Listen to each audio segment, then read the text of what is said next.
Now, the relationship between United States and Saudi Arabia remains strained. Both the countries have taken digs at each other over OPEC Plus's last week's decision to cut oil production. Now, Washington has accused Riyadh of knowingly boosting Russian interests and coercing other members of the OPEC Plus cartel to cut oil output. Countering the U.S. allegation, Riyadh suggested that Biden administration had asked the cartel to delay any cuts until after Americans go to the polls on the 8th of November. The Saudi-led oil-producing group's decision to cut production by 2 million barrels a day from November has added further pressure on soaring crude prices. It has forced Washington to reevaluate its relationship with Riyadh. President Biden has been making clear that our goal when it comes to energy is to make sure that there is enough supply on world markets to meet demand, and particularly as we head into winter in various places around the world, that's even more important. And so that was the lens through which we saw the OPEC decision. They also presented no market basis for the cuts. Meanwhile, Saudi Arabia has rejected United States accusations in a rare press release issued on Thursday.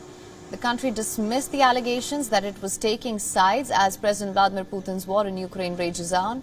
It has insisted that decisions by the OPEC Plus were taken purely on economic considerations.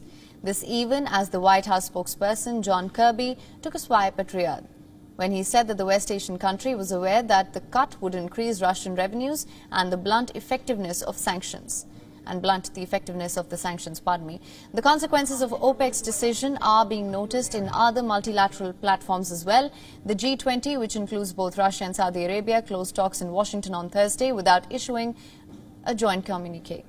This comes as a growing US-Saudi feud created new tensions in a group already divided over Russia's invasion of Ukraine.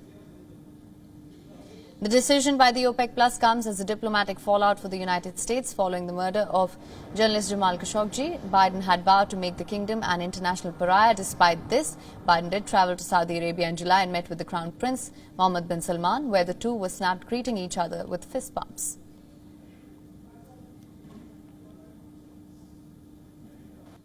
Now, the Starlink satellite first arrived last spring, and since then the internet terminals made by Elon Musk SpaceX have been an important source of communication for Ukraine's military.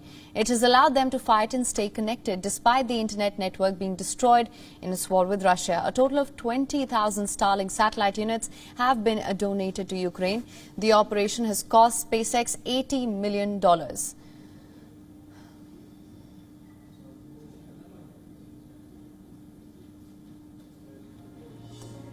According to Tesla CEO Elon Musk, the cost will likely exceed the $100 million mark by the end of this year. However, all of these charitable contributions could come to an end, as SpaceX has warned the Pentagon that it may stop funding the service in Ukraine unless the U.S. military kicks in tens of millions of dollars per month. According to documents obtained by CNN, Musk SpaceX sent a letter to the Pentagon saying that it can no longer continue to fund the Starlink service. Apart from this, the letter also requested the Pentagon to take over funding for Ukraine's government and military use of Starlink. The SpaceX director in the letter to the Pentagon said, and I'm quoting here, "We are not in a position to further donate terminals to Ukraine or fund the existing terminals for an indefinite period of time." Amongst the SpaceX documents accessed by CNN, there was another unreported direct request made to Musk by the Ukrainian military commanding general asking for more than 8,000 Starlink terminals. The documents, which were not previously reported, however, provides a rare breakdown of SpaceX's own internal numbers on Starlinks, further detailing the costs and payments associated with the thousands of terminals in Ukraine.